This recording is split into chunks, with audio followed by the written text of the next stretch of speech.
Baik teman-teman sekalian, kita lanjutkan sedikit ya. Mudah-mudahan Allah cukupkan waktunya. Jadi ada tools ya, saya nyebutnya tools dalam agama kita ini yang kita bisa pakai untuk kesehatan. Jadi kata kuncinya sebenarnya adalah semua syariat dalam Islam ini menyehatkan. Itu kata kuncinya. Semua syariat yang Allah perintahkan dalam Al-Quran itu menyehatkan semua. Tapi kita tidak melakukannya untuk sehat. Kita melakukannya karena kewajiban, atau itu ada bagian dari kebiasaan atau sunnah Nabi SAW. Seperti itu. Maka orang yang benar-benar mengikuti petunjuk Al-Quran dan petunjuk Rasulullah SAW, maka harusnya dia sehat. Umat Islam itu harusnya menjadi umat yang paling sehat. Karena uswahnya atau contohnya adalah Rasulullah. Rasulullah itu manusia yang sangat paripurna sehatnya. Ya. Nah, bagaimana kita bisa meneladani beliau ya? Bagaimana kita bisa mempelajari Al-Quran? Ya, tadi saya katakan ada toolsnya yang Allah berikan kepada kita semua. Tools pertama tadi sudah sampaikan. Obat pertama kita adalah Al-Quran. Ya, maka Nabi mengajarkan kita untuk meruqyah diri kita, membaca Al-Quran, membaca zikir-zikir Nabi, atau Al-Quran itu diniatkan. Jadi ketika teman-teman membaca Al-Quran, maka boleh kita meniatkan dalam hati kita, ya Allah, jadikan bacaan Quran yang kubaca ini menjadi penyembuh bagi penyakitku, boleh. Apapun penyakitnya, baik penyakit fisik atau non fisik, boleh. Karena memang janji Allah ada di sana. Ya, itu yang pertama. Lalu yang kedua apa? Yang kedua, wasta'inu bis-sabri was-shalah. Tools kedua yang kita bisa pakai untuk pengobatan adalah sholat. Ya, bagaimana sholat itu memberikan efek, itu urusannya Allah. Tapi memang ada janji, jadi setiap ada masalah, Rasulullah sholat 2 rakaat. Artinya kalau kita memang menjadikan sholat, semua diniatkan karena Allah, tapi kita minta dengan Allah, ya Allah jadikan sholatku ini sebagai wasilahku untuk sembuh dari penyakit misalkan gitu ya. Bisa nggak? Bisa. Ada masalah atau apapun. Nah, yang ketiga toolsnya adalah sedekah.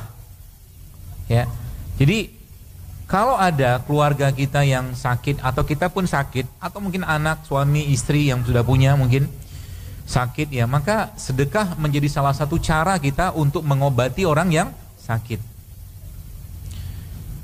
Sakitnya stroke, sedekahnya 2.000, kurang banyak. Ya, kalau dia mampu lebih.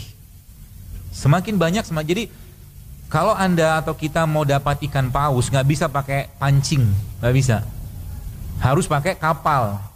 Jadi kalau mau dapat nikmat yang banyak dari Allah, misalkan kita minta kepada Allah agar disembuhkan penyakit, ya keluarga atau siapapun, maka sedekahnya juga harus banyak. Ya. Dan ya kadang-kadang tuh saya ketawa aja gitu kan, pas kencelengan di masjid lewat gitu. Pakai tutup tangan pula gitu kan, padahal dimasukin cuma 2.000. Ya.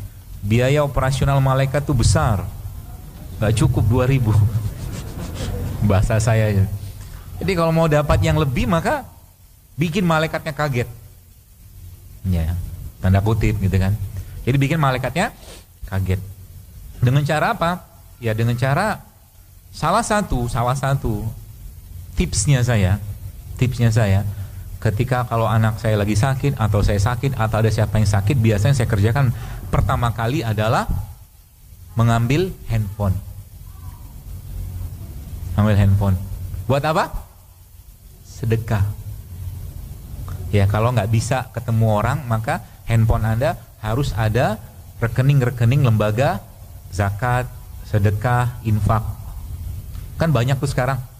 Niatkan, ya. Yang lebih bagus apa lagi? Yang lebih bagus yang Allah sampaikan dalam Al-Quran, orang-orang yang bersedekah di malam hari. Disebutkan di situ. Ya.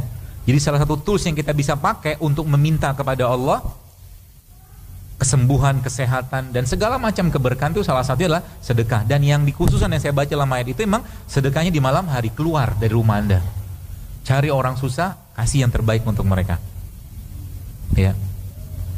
Coba deh gini, teman-teman, kalau Anda atau kita ketemu ya orang-orang yang kurang beruntung, mungkin hidupnya masih susah, cobalah kasih uang 5.000 sama dia.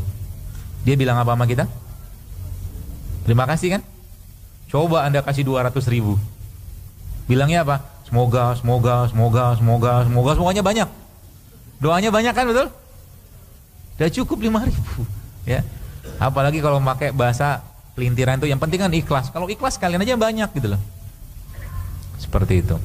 Nah, salah satunya adalah cara paling menantang, men-challenging diri kita itu adalah dengan cara menguras isi dompet.